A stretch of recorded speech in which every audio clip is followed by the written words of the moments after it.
क्या नरेंद्र मोदी 2029 में दोबारा पीएम बनेंगे? कि भारत के राजनीतिक भविष्य में सत्ता किसके हाथ में है।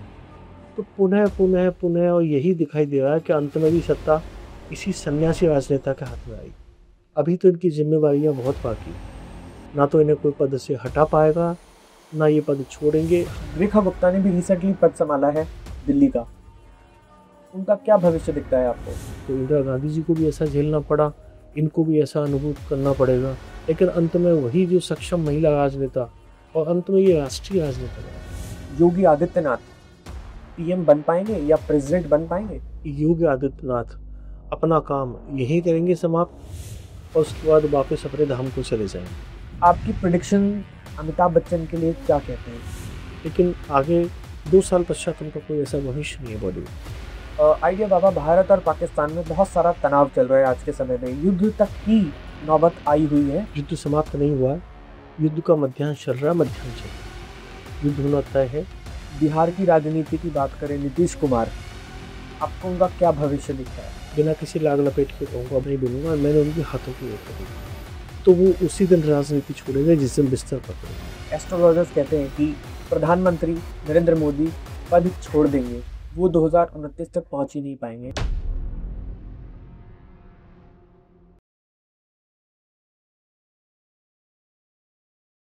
Welcome to victory success talk. मेरा नाम है कौशल और आज है हमारे साथ ज्योतिष के महागुरु आइडिया बाबा, जो कि बात करने जा रहे हैं भविष्यवाणियों के ऊपर। आने वाले समय में भारत का भविष्य क्या होगा, राजनीति का भविष्य क्या होगा, क्या होने वाला है भारतीय राजनीति में अगले 6 महीने के अंदर, मुंबई के सितारे उनका भविष्य क्या बोलता है। तो उन्हीं सब बातों के ऊपर, उन्हीं सब भविष्यवाणियों के ऊपर चर्चा होगी आइडिया बाबा से। तो आइए सुनते हैं क्या कहती है भविष्यवाणियां। तो आइडिया बाबा जी, आपका बहुत बहुत स्वागत है आज के हमारे पॉडकास्ट में, जो कि पूरा पॉडकास्ट आधारित है भविष्यवाणियों के ऊपर। बहुत सारे ऐसे पॉडकास्ट अवेलेबल हैं यूट्यूब के ऊपर जो तथाकथित भविष्यवाणियां कहते हैं। आपके मुंह से भी हम सुनना चाहते हैं। 2025 आधा तो निकल चुका है, आने वाला 2025-2026 कैसा रहेगा? कैसा रहेगा हमारा आने वाला भविष्य, हमारे भारत का भविष्य कैसे होने वाला है? मेरा पहला सवाल ही भारत के ऊपर है। आने वाले 6 महीने में भारत में किस तरह की उथल पुथल होने वाली है? आपको क्या भविष्य दिखता है हमारे भारत का? कौशल जी, जब मैंने इस विषय में एनालिसिस किया, भारत की जन्म कुंडली का जो उपलब्ध थी, जिसके बारे में कहा जाता है 14 अगस्त 1947 को मध्यरात्रि को बनाई गई, तो जब मैंने उसका एनालिसिस किया, उससे लेकर वर्तमान तक जब ट्रांजिट में गोचर में ग्रहों की स्थिति देखी, तो इस वक्त जो समय है आधा 2025 और अगला 2026 असंतुलन का समय है, उथल पुथल का समय है, बेहद बहुत बड़े ज्वार भाटे का समय है। लेकिन 2030 में भारत को विश्व गुरु के रूप में स्थापित करने का ये संकटकालीन और संघर्षकालीन दौर है। आइडिया बाबा, भारत और पाकिस्तान में बहुत सारा तनाव चल रहा है आज के समय में, युद्ध तक की नौबत आई हुई है, हम सबको पता है। आपको क्या भविष्य दिखता है?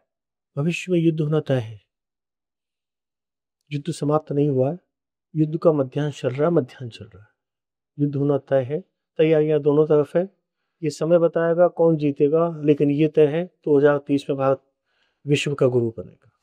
क्या नरेंद्र मोदी 2029 में दोबारा पीएम बनेंगे? क्या उनको दोबारा सत्ता मिलेगी? हाँ जी, बिल्कुल। उनके योग इतने जबरदस्त चल रहे हैं, और ये बात मैं उनकी कोई जन्म कुंडली से नहीं बोल रहा, ये मैंने गोचर की स्थितियां देखी है भारत की राजनीति की, क्योंकि उनकी जन्म कुंडली तो उपलब्ध ही नहीं है। और जितने भी लोग उनकी जन्म कुंडलियों पे बात कर रहे हैं, वो सब कुछ झूठ मूठ बातें हो रही है। उनकी जन्म कुंडली किसी के पास उपलब्ध नहीं है। लेकिन हम लोग जब वो प्रश्न कुंडली पे बात करते हैं, जब हम लोग भारत की कुंडली या भारत की राजनीति पे बात करते हैं, तो हमें ये देखना होता है कि भारत के राजनीतिक भविष्य में सत्ता किसके हाथ में होगी। तो पुनः पुनः पुनः और यही दिखाई दे रहा है कि अंत में भी सत्ता इसी सन्यासी राजनेता के हाथ में आएगी। बहुत सारी ऐसी भविष्यवाणियां अभी सामने आती हैं और लोग कहते हैं, एस्ट्रोलॉजर्स कहते हैं कि प्रधानमंत्री नरेंद्र मोदी पद छोड़ देंगे, वो 2029 तक पहुंच ही नहीं पाएंगे। इसमें कितनी सच्चाई है? अभी मैंने आपको एक बात कही थी कि 2029 में भी यही सन्यासी राजनेता सत्ता में आएंगे। तो मेरे शब्द पे ध्यान दीजिए, यही सन्यासी राजनेता, ये अंदर से सन्यासी है, ऊपर से राजनेता है, क्योंकि वो उसकी मजबूरी है। इसको ईश्वर ने जैसा काम दिया है उसके अकॉर्डिंग के काम संभाल रहे हैं। बात सही अपने पद छोड़ने की, अभी तो इनकी जिम्मेवारियां बहुत बाकी है, ना तो इन्हें कोई पद से हटा पाएगा, ना ये पद छोड़ेंगे। हाँ, उथल पुथल रहेगी। दिल्ली के सीएम की बात करते हैं, रेखा गुप्ता की। रेखा रेखा गुप्ता ने भी रिसेंटली पद संभाला है दिल्ली का। उनका क्या भविष्य दिखता है आपको आने वाले 5 साल? वैसे तो एक बहुत बड़े खानदान से बिलोंग करने वाले एक नगा सेठ की वो पोती है। मैंने उनका जब बैकग्राउंड चेक किया और मेरे जानने वाले जो वहाँ रहते हैं उनसे इनकी जन्म कुंडली का डाटा लिया, तो जो पूर्ण अपूर्ण डाटा मुझे मिला, इससे ये जानकारी हासिल हुई कि इंदिरा गांधी के बाद या आईपीएस जो किरण बेदी हुई थी उनके बाद यदि कोई सशक्त महिला के रूप में आज ये हिंदुस्तान की राजनीति में निकल के बाहर आएगी, उभरेगी, तो इनके चांसेस ज़्यादा है। एस्ट्रोलॉजर ऐसा भी बोलते हैं कि ये अपना 5 साल का कार्यकाल पूरा नहीं कर पाएंगी। संघर्ष तो उनको बहुत झेलना पड़ेगा। एक सशक्त महिला जब एरोगेंट और डोमिनेटेड सोसाइटी पे सत्ता हासिल करती है, उनके ऊपर बैठती है, तो इंदिरा गांधी जी को भी ऐसा झेलना पड़ा, इनको भी ऐसा अनुभूत करना पड़ेगा। लेकिन अंत में वही जो सक्षम महिला राजनेता और अंत में ये राष्ट्रीय राजनेता बनेगी।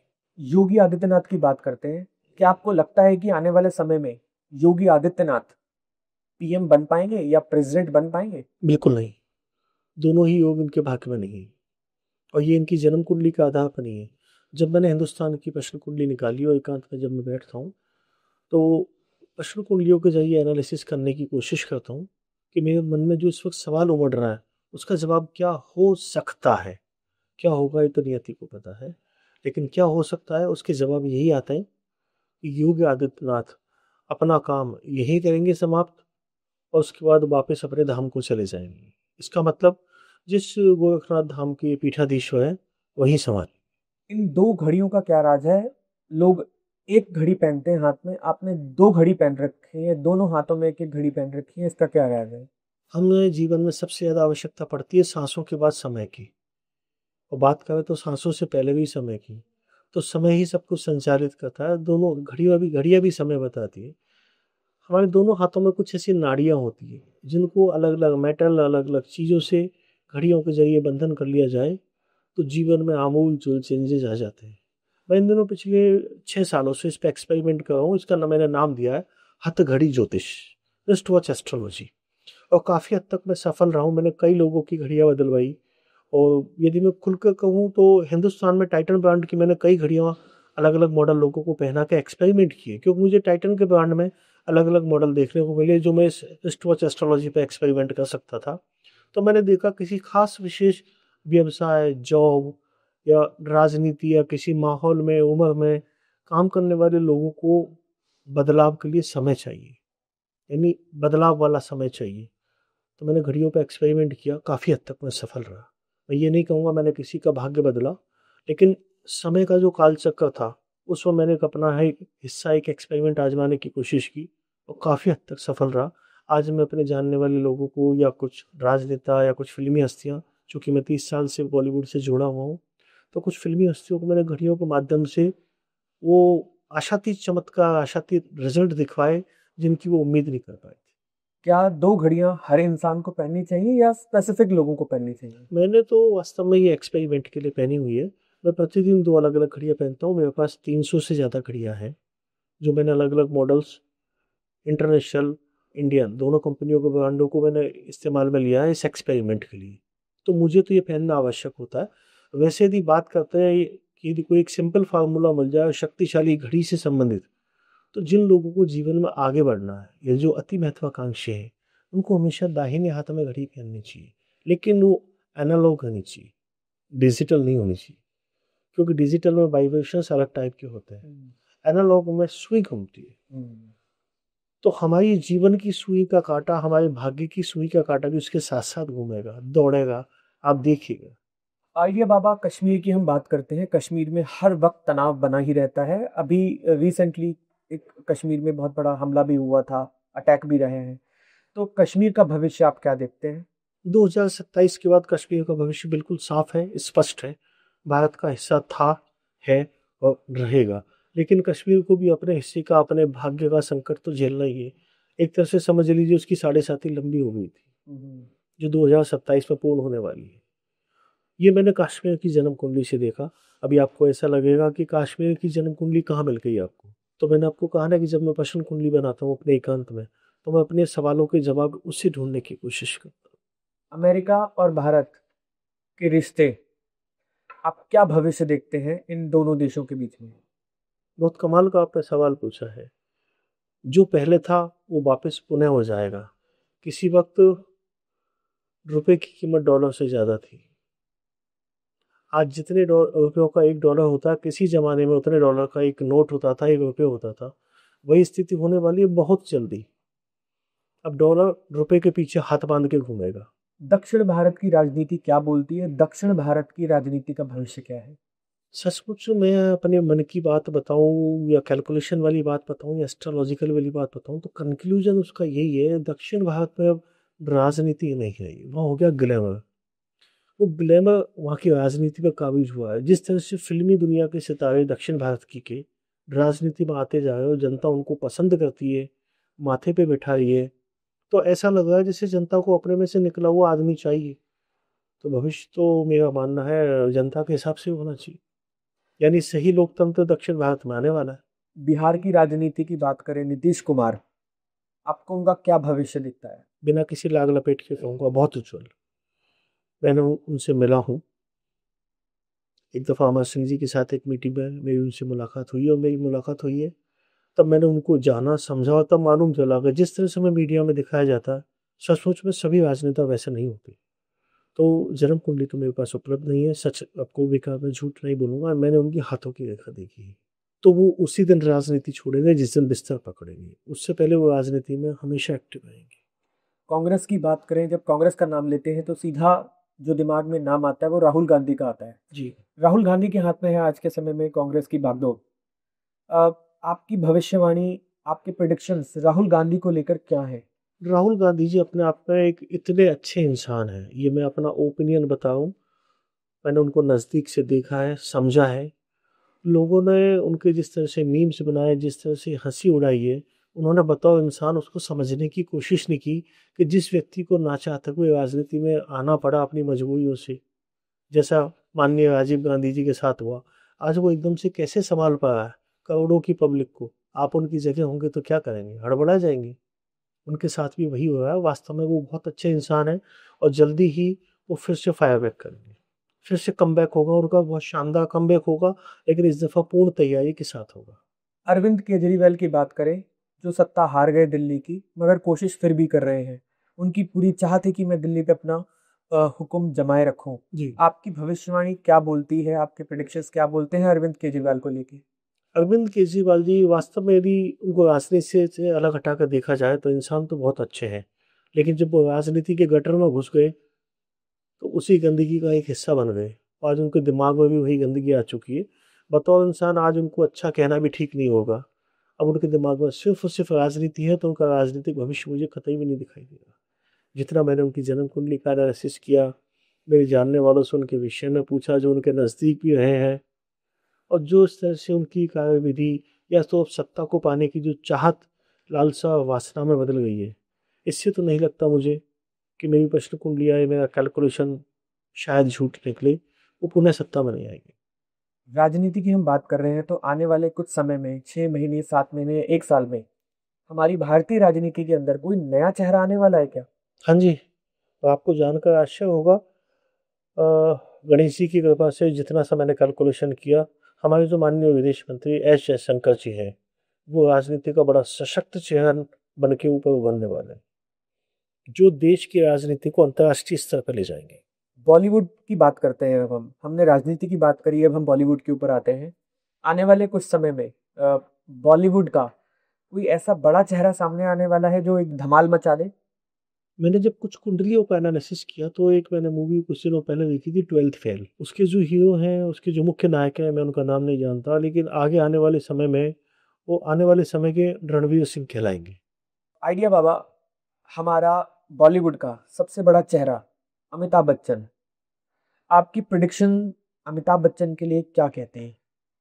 जब मैंने उनकी जन्म कुंडली का एनालिसिस किया, गहन विश्लेषण किया, तो मुझे उनका स्वास्थ्य बिल्कुल भी अनुकूल नज़र नहीं आता। उसके बावजूद गणेश जी की कृपा से वो जितनी मेहनत कर रहे हैं, जितनी ऊर्जा उनमें है, वो अतुलनीय है।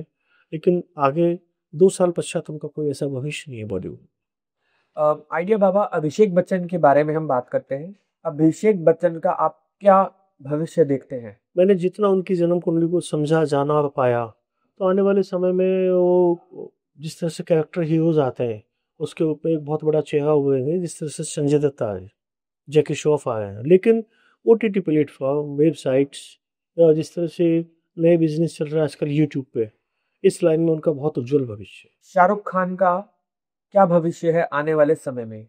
आइडिया बाबा क्या प्रिडिक्शन करता है उनके बारे में? एक ही समय का एक दौर होता है, सबको एक एक मौका मिलता है। किसी के बाद कोई सुपरस्टार था, किसी के बाद कोई और किसी के बाद कोई, तो अब के बाद भी कोई और आएगा। आइडिया बाबा सलमान खान के बारे में क्या प्रिडिक्शन करता है, क्योंकि बॉलीवुड का एक बहुत बड़ा चेहरा है सलमान खान? जी हाँ, उनको चाहने वाली आज शायद चौथी पीढ़ी आ गई है, महिलाओं में तो खास तौर पे। तो मेरा व्यक्तिगत मानना है, मैंने उनकी वास्तव में जन्म कुंडली देखी है, और उनकी जन्म कुंडली भी मैंने उनके पिता से लेके देखी है, उनके पिता की भी मैंने जन्म कुंडली देखी है। मेरे लिए बहुत कुछ सम्माननीय है, आदरणीय है। और आपको जानकर आश्चर्य होगा, सलीम खान जी खुद अपने आप में एक बहुत बड़े ज्योतिषी हैं। अच्छा। जी। और वो किसी भी जन्म कुंडली को सिर्फ 30 सेकंड में देख के उसका एनालिसिस निकाल लेते हैं, इसीलिए उनको पता है सलमान का भविष्य क्या है। और जितना सलमान खान का जितना ऑरा विश्व भर में है, जो कुछ भी जिस तरह से वो काम करते हैं, उन सब के पीछे सिर्फ सलीम खान साहब हैं। तो सलमान की जन्म कुंडली ये कहती है कि अब उन्हें अपने स्वास्थ्य पर ध्यान देने की बहुत ज़्यादा आवश्यकता है, क्योंकि अब समय आ गया है, अब सिर्फ मैं, मेरा और मेरे लिए होना चाहिए। रियल एस्टेट की अगर हम बात करें, क्योंकि हमारी इकोनॉमी का रियल एस्टेट बहुत बड़ा हिस्सा होता है, आइडिया बाबा की रियल एस्टेट के लिए क्या प्रिडिक्शन है? आने वाले सालों में रियल एस्टेट ऊपर जाएगा या डाउनफॉल में रहेगा? जिस तरह से यूएई और मोस्टली दुबई अपनी जो डाउनफॉल में जा रही इकोनॉमी और रियल एस्टेट को डेवलप करने में जुटा हुआ है, उस हिसाब से तो हिंदुस्तान का जो रियल एस्टेट मार्केट है वो डाउन में जाएगा। क्योंकि दुबई का जो मार्केट है वो हिंदुस्तानियों को इतना ज़बरदस्त आकर्षित कर रहा है। हिंदुस्तान से कम कीमत पर आपको दुबई में प्रॉपर्टी मिल रही है, कंपनी रजिस्टर्ड हो रही है, तो फिर कैसे पॉसिबल है हिंदुस्तान का रियल एस्टेट मार्केट अप होगा?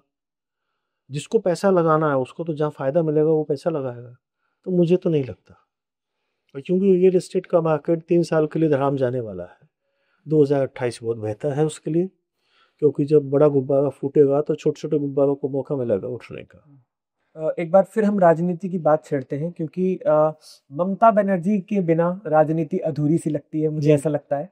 तो आइडिया बाबा ममता बनर्जी के लिए क्या प्रिडिक्शन करता है? बहुत आवश्यकता है उनको शांति की, सुकून की, ध्यान में जाने की और सेहत का ख्याल रखने की।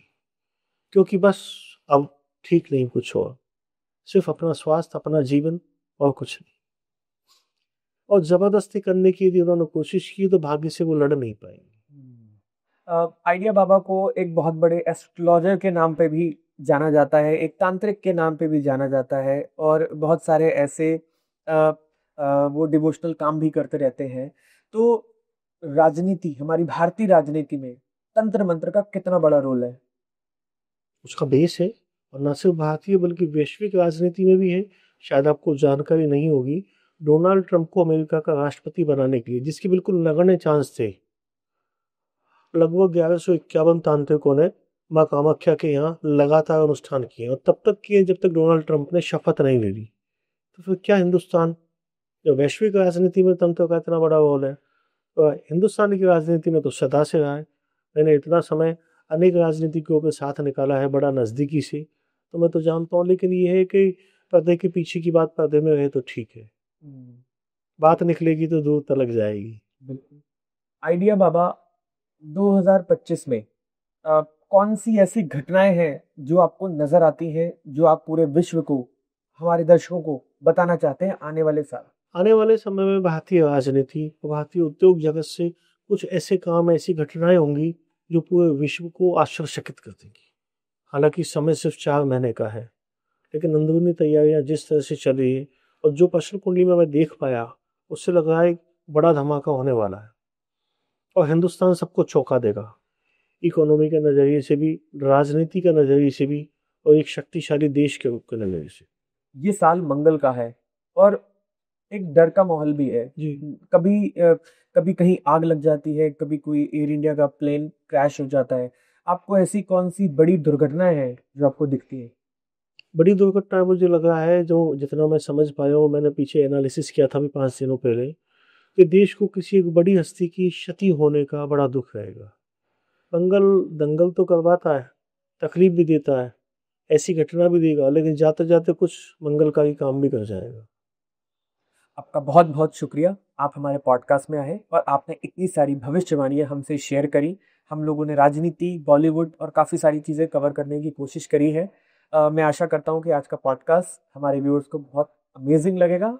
और मैं व्यूअर्स से भी कहना चाहूँगा, ये भविष्यवाणी का पॉडकास्ट अपने फ्रेंड्स के साथ और अपने फैमिली के साथ ज़रूर शेयर करें।